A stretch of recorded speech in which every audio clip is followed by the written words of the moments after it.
Welcome sa Tagalog Fanfiction Series. Huwag sanang kalimutan mag-subscribe for more updates sa kwentong ito. Ethan Point of View. Pinilit kong bumangon sa araw na ito, dahil tinatamad talaga akong bumangon. Pinakiusapan ko ulit si Max na magpanggap ulit bilang ako pero ayaw niyang pumayag. Pumayag ka naman please, pangungulit ko sa kaibigan ko. Magpakilala ka na lang kasi, sabi sa akin ni Max. Ayaw ko munang magpakilala, kaya please pumayag ka na. Sabi ko sa kanya, malapit na kayong ikasal, kaya magpakilala ka na sa kanya. Sabi naman niya sa akin, last na ito, magpapakilala din naman ako pag-araw ng kasal namin. Sabi ko kay Max, busy ako, magkunwari ka na lang na driver ko tas kunwari tatawag ako na di ako makakapunta. Tudo bantay ang papa mo sa oras na ito, paano kung makita kami ng papa mo? Ano na lang ang sasabihin niya, paliwanag ni Max. May punto nga si Max. Sige na nga, tama ang sinabi mo, bantay sarado ang papa ko ngayon. Wala akong kawala sa mga oras na ito. Wala na akong magawa kundi ang sunduin ang babaeng yon. Ayaw ko talaga sa kanya. Ayaw ko sa ugali niya, sa kartihan niya at lalo na sa kamalditahan niya.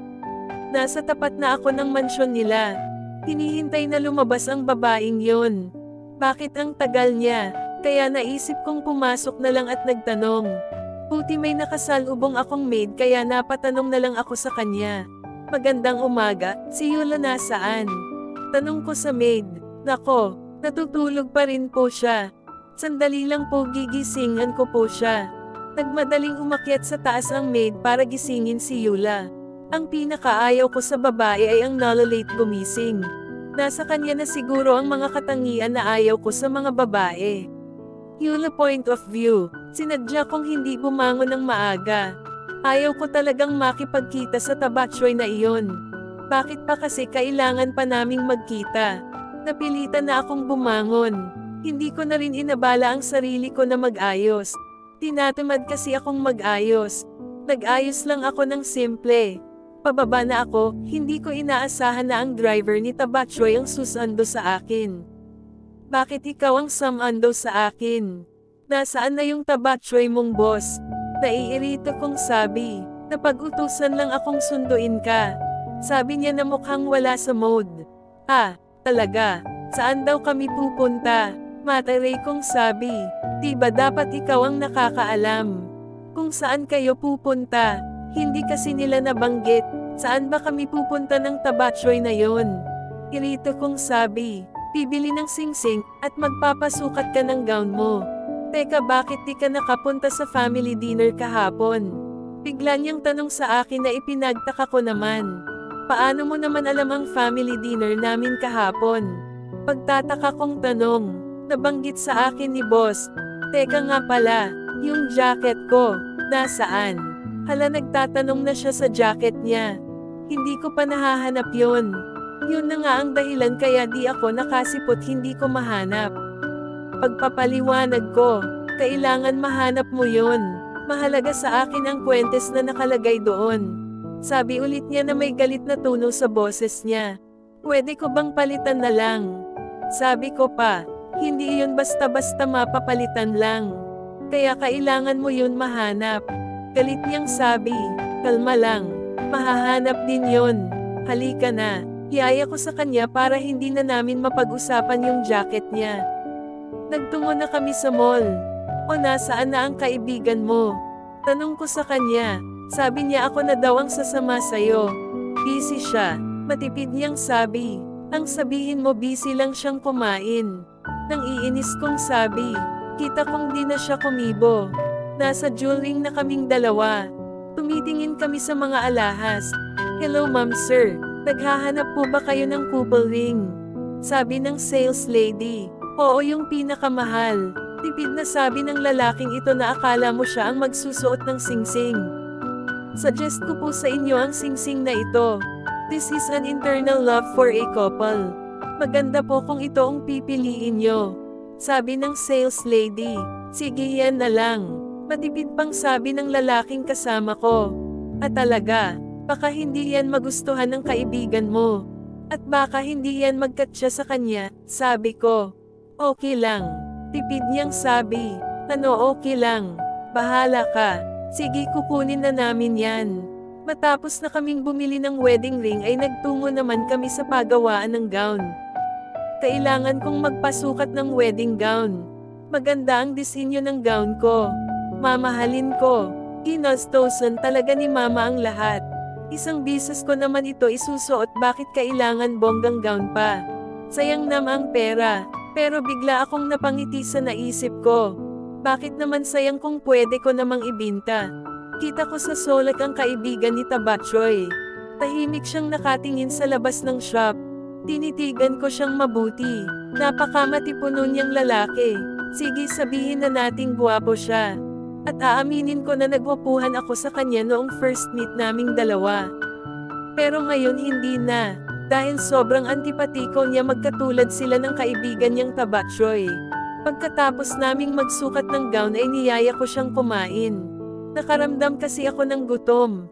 Hindi ko inaasahan na siya ang makakasama ko sa araw na ito.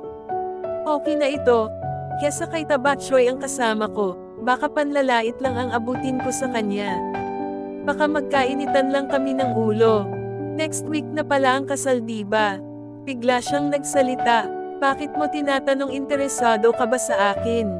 Biro ko sa kanya. Natawa na lang siya sa sinabi ko. Ang gwapo niyang tumawa. Ano ba yung pinagsasabi mo? Ako interesado sa'yo. Nagpapatawa ka ba? Bigla akong nainsulto sa sinabi niya. Hindi ako nagpapatawa. Nagtanong din ako. Bakit mo tinatanong? Irito kong sabi. Wala lang naman. Masama bang magtanong? Kung ayaw mo talagang magpakasal, umurong ka. May karapatan kang tumutol, sabi niya. Bakit kaya niya ito sinasabi sa akin? Wala akong magawa kundi ang pumayag sa kasal, sabi ko. Tumakas ka. Madali lang namang gawin yun eh. Sabi naman niya sa akin. Gusto niyang tumakas ako. Ayaw niya akong makasal sa boss niya. Bakit kaya? Di kaya gusto niya ako. Maganda nga yan pero wala naman akong mapupuntahan, sabi ko sa kanya. Wala ka bang mga kaibigan? Tanong niya ulit. Kung tatakas ba ako? Tutulungan mo ba ako? Bigla kong tanong sa kanya. Bakit naman kita tutulungan? Wala akong pakialam kung tatakas ka. Suggestion ko lang naman iyon. Ikaw ang magdedesisyon ko, itutuloy mo ang kasal. Mahinahon niyang sabi. Napabuntong hininga naman ako. Akala ko pa naman, tutulungan mo ako. Hindi na siya kumibo. Matapos kaming mag-lunch ay hinatid na niya ako sa bahay. Tahimik siyang umalis. Bigla akong nawerduhan sa mga pinagsasabi niya. Nasa kwarto ako ngayon, nagkukulong at pinag-iisipan ang mga sinabi sa akin ng kaibigan ni Tabatchoy. Ano kaya kung tumakas na lang ako sa araw ng kasal? Pero pag ginawa ko yun, lagot naman ako kay Papa. Gulong-gulo na talaga ang isip ko. Hindi ko na alam ang gagawin ko. Pero maganda naman talaga ang suggestion ng kaibigan ni Tabatchoy. Ang tumakas na lang. Bigla kong naalala. Yung jacket nga pala niya. Kailangan kong isauli. Pero ang tanong, saan ko naman hahanapin ang lintik na jacket na yon? Bigla akong nakatanggap ng chat mula sa nga plastic kong mga kaibigan. Oo, may mga kaibigan akong plastic. Mula sa college. Mga kaibigan ko na sila pero alam ko na nakikipagplastikan lang sila sa akin. Dahil lahat kami anak mayayaman, nagtatalbagan minsan sa mga bagay-bagay. Tulad na lang sa pagbili ng bag. Kung sino yung pinakamahalang bag, siya ang nanalo. Pero sila lang ang mga nagtatalbagan, hindi naman ako makikipagkompetensya sa kanila. Bahala sila sa mga buhay nila. Hindi ko inaasahan na yayayain nila ako. Wala naman akong magawa kundi ang makipagbanding sa kanila.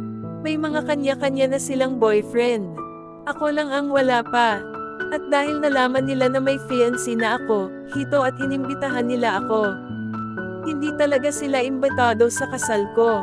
At wala akong balak na imbitahan sila. Baka pagtawanan nila ako pag makita nila na ang mapapangasawa ko is saksakan ng taba. At ayaw kong mangyari ang bagay na iyon. Pero sa ngayon kailangan kong pumunta sa kanila. Wala na akong magagawa pa kundi ang makipagplastikan bukas sa kanila. Hindi ako makatulog habang nakahiga ako sa kama ko. Hindi ako dinadalaw ng antok. Kinabukasan nakipagkita na nga ako sa mga kaibigan ko. Uy sis, balita ko ikakasal ka na. Sabi ng isa kong kaibigan na si Ariana. Oo, wag kayong mawawala sa kasal ko ha. Pagyaya ko sa kanila pero ang totoo ayaw kong umattend sila sa kasal ko. Gwapo ba ang mapapangasawa mo? Biglang tanong ni Ariana. Bigla akong natahimik. Hindi ko alam kung ano ang isasagot ko sa kanila. Mapanglait nga pala ang mga kaibigan ko. Bakit di ka makapagsalita? Tanong ni Sheila. Siyempre naman oo. Gwapo ang mapapangasawa ko. Papayag ba akong magpakasal kung hindi ko nagustuhan ang kakisigan niya? Pagsisinungaling kong sabi. Ano ba itong pinagsasabi ko? Hindi naman kagwapuhan ang tabatsoy na iyon. Bahala na, at least hindi nila ako pagtawanan ngayon. Isama mo siya sa party ko bukas. Para makilala naman namin. Pang-iimbita sa akin ni Sheila. Mas mabuti kung ngayon mo na lang ipakilala ang fiancé mo. Sabi ni Stella. Oo nga, tawagan mo siya. Pangsang-ayon ng isa ko pang kaibigan. Busy siya, wala siyang oras. Pagdadahilan ko sa kanila. Ang sabihin mo ayaw mo lang siyang ipakilala sa amin. Patawan niyang sabi. Hindi yon ang ibig kong sabihin. Kung ganon, papuntahin mo siya rito. Titingnan namin kung gaano kagwapo yung fiancé mo. Sabi ni Ariana, mahiyain yun. Pagdadahilan ko, kahit na, nagpupumilit pa rin ang mga kaibigan ko na kilalanin ang fiancé ko. Pag nagkataon na ipakilala ko sa kanila si Tabatsoy, baka pagtawanan nila ako ng bonggang-bongga. Hindi siya makakapunta dito ngayon. Bukas isasama ko siya sa party ni Sheila. Nag-isip na ako ng dahilan. Sige, aasahan ko ang pagdating mo sa party. Ano na ang gagawin ko? Kung dadalhin ko doon sa party ang Tabatsoy na yun, baka pagtawanan lang ako. Pakaubusin niya ang mga pagkain doon.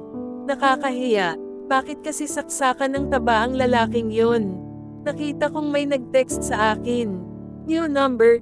Alam ko kung sino ito. Ito yung may-ari ng jacket at itatanong na naman niya ang jacket niya.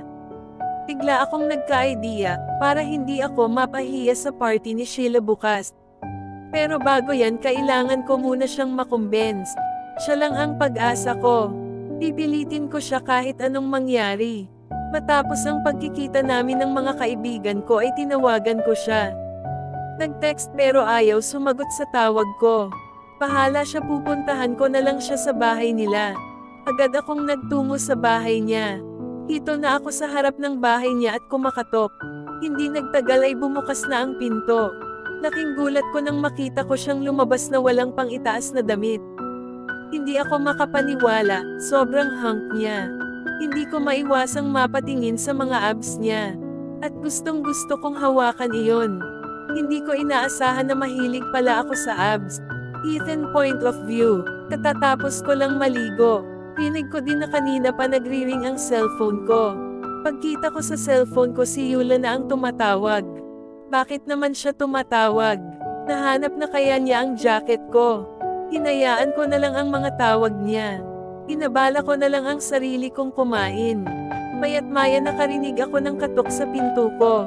Pinuksan ko. At laking gulat ko nang makita na nasa harap ng pintuan ko si Yula. Ano na naman kaya ang ginagawa ng babaeng ito dito? Napansin kong nakatingin siya sa abs ko, kaya tinakpan ko agad ng damit na hawak ko. Anong ginagawa mo dito? Tanong ko sa kanya. Pwede papasukin mo muna ako, ang init kasi sa labas. Mataray niyang sabi. Pumasok na si Yula, kahit hindi pa ako pumapayag, umupo na siya sa sofa. Wow, napaka-feeling at home mo naman. Anong sadya mo? Nahanap mo ba ang jacket ko? Inis kong sabi. Hindi ko pa nahahanap pero may sasabihin lang ako sa'yo. Kung hindi mo pa nakikita ang jacket ko, wala tayong dapat na pag-usapan pa. Maari ka nang umalis at hanapin ang jacket ko. Sabi ko sa kanya, makinig ka muna sa akin. Importante kasi ang sasabihin ko, kaya makinig ka. Sabi niya, ano naman ang importante mong sasabihin? Inis kong tanong, magkunwari kang fiancé ko sa party ng kaibigan kong mga bruha. Ano, bakit? Bigla akong napatanong sa kanya na ipinagtaka ko. Bakit naman niya naisipan na pagpanggapin ako sa mga kaibigan niya na fiancé niya ako? Ako naman talaga yung fiancé niya. At wala akong balak na tulungan siya.